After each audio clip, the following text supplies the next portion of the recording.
തിരുവനന്തപുരം മലയാള cinema മേഖലയിലെ പ്രശ്നങ്ങളെക്കുറിച്ചുള്ള ചോദ്യങ്ങളിൽ ക്ഷോഭിച്ച് കേന്ദ്രമന്ത്രി സുരേഷ് ഗോപി. നടനും എം.എൽ.എയുമായ മുകേഷിനെതിരെ ഉയർന്ന ആരോപണത്തെക്കുറിച്ചുള്ള ചോദ്യത്തിന് കോടതി വല്ലതും പറഞ്ഞോ, നിങ്ങളാണോ കോടതി എന്നതായിരുന്നു മറുചോദ്യം. ഉയർന്നു വന്നതൊക്കെ ആരോപണങ്ങളാണെന്നും അദ്ദേഹം കൂട്ടിച്ചേർത്തു. സുരേഷ് ഗോപി പറഞ്ഞത്, മുകേഷിൻ്റെ കാര്യത്തിൽ കോടതി വല്ലതും പറഞ്ഞോ? ഞാൻ ഓഫീസിൽ നിന്ന് ഇറങ്ങി വരുമ്പോൾ എൻ്റെ ഓഫീസിനെ സംബന്ധിക്കുന്ന കാര്യങ്ങൾ ചോദിക്കണം.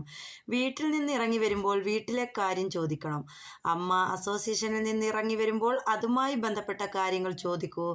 ആരോപണങ്ങളൊക്കെ മാധ്യമ സൃഷ്ടികളാണ്. ഇത് മാധ്യമങ്ങളുടെ തീറ്റയാണ്. ഇത് വെച്ച് കാശുണ്ടാക്കിക്കൊള്ളൂ. പക്ഷേ ഒരു വലിയ സംവിധാനത്തെ തകിടം മറിക്കുകയാണ്. ആടിനെ തമ്മിൽ തല്ലിച്ച് ചോര കുടിക്കുക മാത്രമല്ല, സമൂഹത്തിൻ്റെ മാനസികാവസ്ഥയെ വഴിതെറ്റിച്ചു വിടുകയാണ് മാധ്യമങ്ങൾ. വിഷയങ്ങളെല്ലാം കോടതി